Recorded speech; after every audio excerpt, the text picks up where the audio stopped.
जय भारत। दोस्तों, हिंदू मान्यताओं और शास्त्रों के अनुसार द्वारका भगवान श्री कृष्ण जी के 4 धामों में से एक है। गुजरात राज्य में अरब सागर के तट पर बसा एक छोटा सा शहर है द्वारका। पर क्या आज का ये द्वारका महाभारत का वही पौराणिक द्वारका है जिसे स्वयं भगवान श्री कृष्ण जी ने बनवाया था? दोस्तों, हिंदू ग्रंथों के अनुसार कंस का वध कर भगवान श्री कृष्ण जी मथुरा आकर रहने लगे, परंतु कंस का ससुर जरासंध भगवान श्री कृष्ण जी से कंस के वध का बदला लेना चाहता था। इसीलिए जरासंध बार बार मथुरा पे आक्रमण करता रहता था। दोस्तों, जरासंध ने भगवान श्री कृष्ण जी से कंस के वध का बदला लेने के लिए 17 बार मथुरा पर हमला किया। तब भगवान श्री कृष्ण जी अपनी ही एक लीला के चलते चाहते थे कि सभी यदुवंशियों को मथुरा से दूर किसी सुरक्षित स्थान पर ले जाना चाहिए, और भगवान श्री कृष्ण जी यदुवंशियों की सुरक्षा के लिए चाहते थे कि सभी यदुवंशियों को एक नए नगर में बसाया जाए, और वो नगर सागर पर होना चाहिए ताकि जरासंध के आक्रमणों से उनका नगर और उनकी प्रजा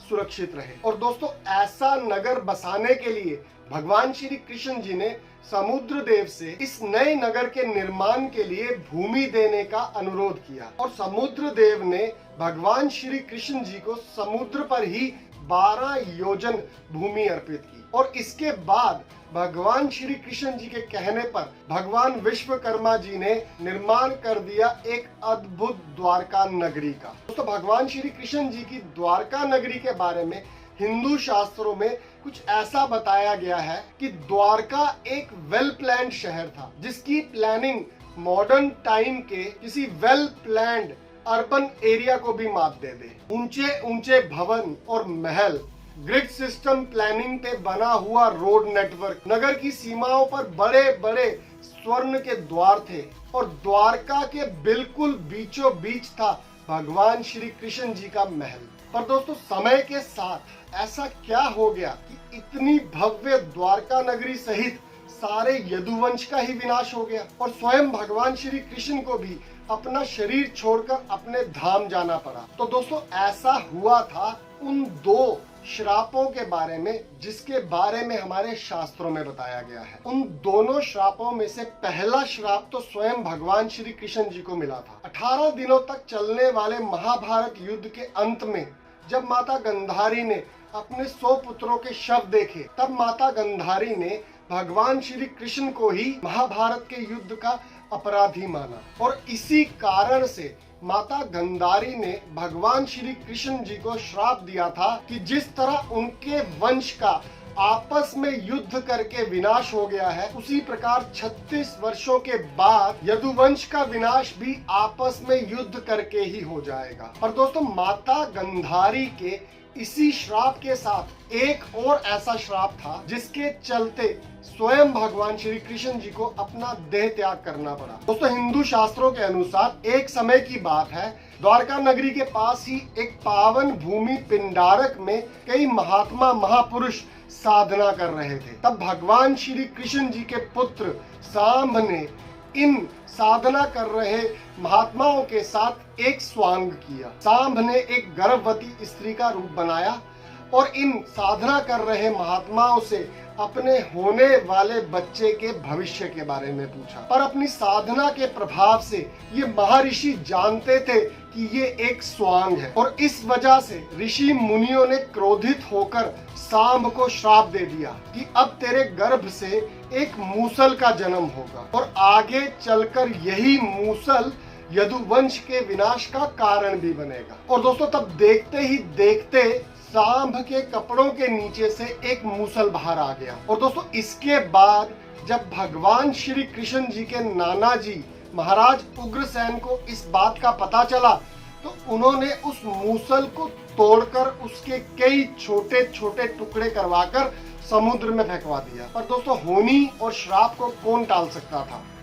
मूसल के उन्हीं छोटे छोटे टुकड़ों को एक मछली ने खा लिया, और वो मछली एक शिकारी के जाल में जाकर फंस गई। जब उस शिकारी ने इस मछली का पेट खोला, तो उसमें से छोटे छोटे मूसल के टुकड़ों से उस शिकारी ने अपने लिए एक तीर बना लिया, जिस तीर पर वो जहर लगाकर शिकार किया करता था। अब दोस्तों दूसरी तरफ माता गंधारी का वो श्राप जो उन्होंने भगवान श्री कृष्ण को दिया था, उस श्राप को भी 36 वर्ष हो चले थे और माता गंधारी के इसी श्राप के प्रभाव के कारण द्वारका में पूरे यदुवंशियों को जुए और नशे की लत लग चुकी थी और यदुवंशी एक दूसरे से लड़ कर ही मर रहे थे। भगवान श्री कृष्ण जी के पुत्रों ने भी आपस में लड़ना शुरू कर दिया था और धीरे धीरे पूरे यदुवंश कुल का ही विनाश हो गया। दोस्तों भगवान श्री कृष्ण जी से यदुवंशियों का ये विनाश देखा ना गया और भगवान किसी जंगल में एक वट वृक्ष के नीचे जाकर बैठ गए। दोस्तों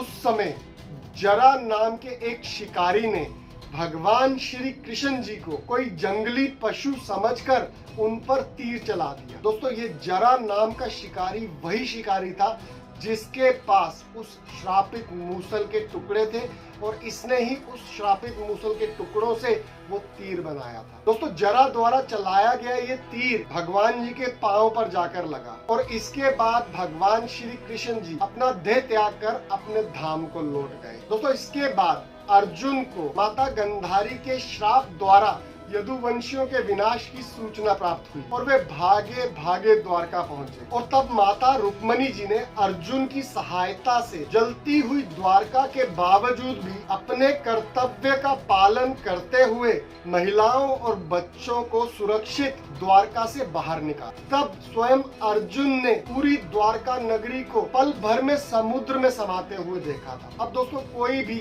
द्वारका और यदुवंश के विनाश को श्राप माने या कर्म फल माने, पर मेरा मानना तो यही है कि ये सब भगवान श्री कृष्ण जी की लीला का ही भाग था। पर भगवान श्री कृष्ण जी की इसी लीला पर कई बार प्रश्न चिन्ह लगाए जा चुके हैं, ये कहकर कि ये तो एक लोक कथा है या माइथोलॉजिकल स्टोरी है। बेशक प्रश्न चिन्ह लगेंगे ही, क्योंकि द्वारका नगरी के होने का आज तक कोई प्रमाण मिला ही नहीं था। और दोस्तों जब 1930 के दशक में पहली बार पौराणिक द्वारका की खोज के लिए एक आर्कियोलॉजिकल सर्वे हुआ, तब द्वारका काल के ही कई आर्टिफैक्ट्स सामने आने लगे। पर भगवान श्री कृष्ण जी द्वारा बनाई गई द्वारका नगरी की एक्चुअल खोज 1980s के दशक में शुरू हुई, जब Indian archaeologist doctor SN. Rao और उनकी टीम ने अरब सागर में पानी के नीचे लगातार कई दिनों तक गोता लगाकर फाइनली कुछ ऐसे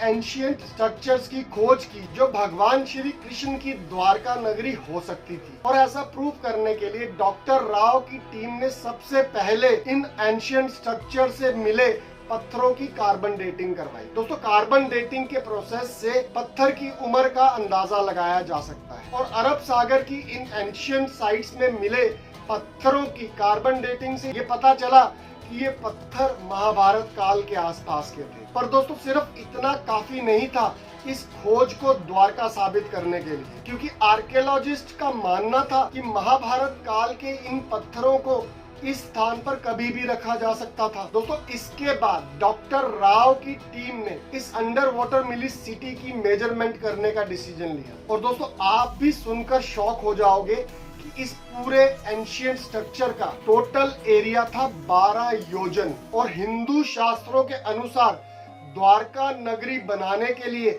जब समुद्र देव ने भगवान श्री कृष्ण जी को समुद्र पर भूमि अर्पित की थी, उस भूमि का कुल क्षेत्रफल भी 12 योजन ही था दोस्तों। और इसके अतिरिक्त ऐसे कई और प्रमाण और आर्टिफैक्ट्स इन एंशिएंट स्ट्रक्चर से मिले हैं जो ये साबित करते हैं कि ये एंशिएंट स्ट्रक्चर्स भगवान श्री कृष्ण जी द्वारा बनाई गई द्वारका नगरी ही थी। अब दोस्तों आज के हमारे इस फंडे से ये बात तो क्लियर हो जाती है कि भारत और भारत की सभ्यता, संस्कृति और शास्त्र ये साबित करते हैं कि भारत में सभ्यता का प्रमाण केवल सिंधु घाटी या इंडस वैली सिविलाइजेशन तक सीमित नहीं था, बल्कि उससे भी कई हजारों साल पुरानी है भारत की संस्कृति और सभ्यता। दोस्तों दुनिया के ऐसे ही फंडे आप तक पहुंचते रहे, इसके लिए चैनल को सब्सक्राइब करना मत भूलिएगा।